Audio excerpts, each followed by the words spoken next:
Sa mga nagre-request ng light test ng AES projector 2.5 tsaka AES na projector ng driving light.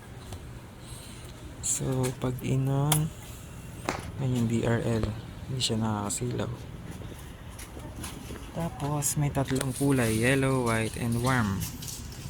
So try natin itong white. Yan yung buga ng white. Then i-off lang, maging yellow sunod.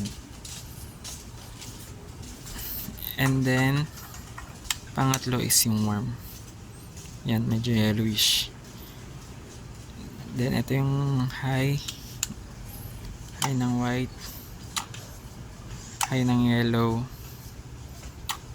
high ng yellowish. So ito naman yung driving light.